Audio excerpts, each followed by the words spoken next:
La croix, dans la pensée de Dieu, doit conduire immédiatement et directement à l'église. Exactement comme pour le tabernacle dans le désert, ou l'autel qui se trouvait à la porte du parvis, se dressait en droite ligne avec le sanctuaire et y conduisait. Le ministère sacerdotal commençait à l'autel et de là se poursuivait directement dans le sanctuaire pour trouver sa consommation dans le lieu très saint. De même, la croix du Seigneur Jésus se trouve dressée là comme la porte même qui nous introduit dans la maison de Dieu. Elle doit conduire l'enfant de Dieu directement à cette vie corporative qui nous unit tous ensemble à Christ. Ainsi en était-il également dans le temple. C'est l'autel qui conduisait à la maison lors de la reconstruction de l'édifice par le reste rentré de la captivité. La première action consista à rétablir l'autel sur l'emplacement qui était le sien, puis on posa le fondement de la maison de Dieu pour procéder ensuite à la construction. La pensée de Dieu est toujours la même à cet égard. La croix présuppose la maison et y conduit.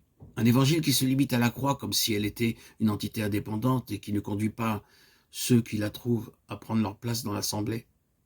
Cette expression vivante de la maison de Dieu est un évangile qui manque le but primordial que Dieu lui a assigné.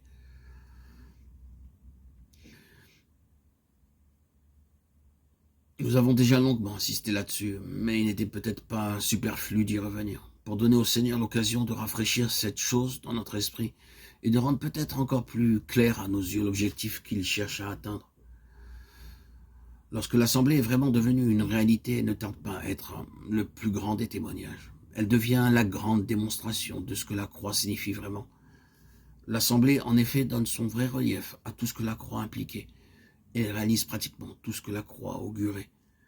Quand Dieu annonce la bonne nouvelle, il ne se contente pas de paroles seulement.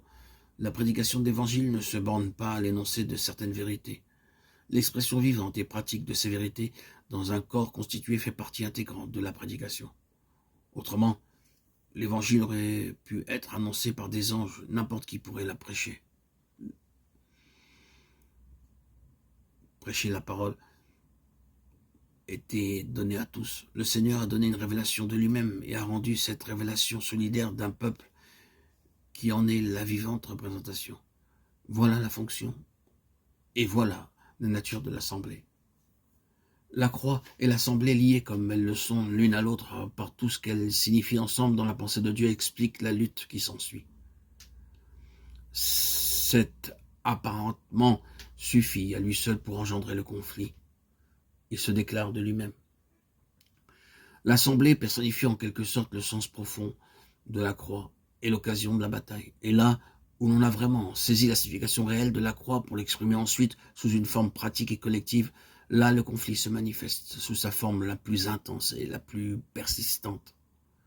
En d'autres termes, on ne sait vraiment ce que c'est que la lutte spirituelle que dans la mesure où le sens profond de la croix a pu prendre corps et s'exprimer sous une forme vivante et collective. Plus il y a une compréhension vivante de la croix, plus la pensée de Dieu pour l'Assemblée se trouve exprimée dans la vie pratique, plus aussi le conflit spirituel sera tenace, et plus l'antagonisme et la haine des puissances du mal seront manifestés et mis en lumière.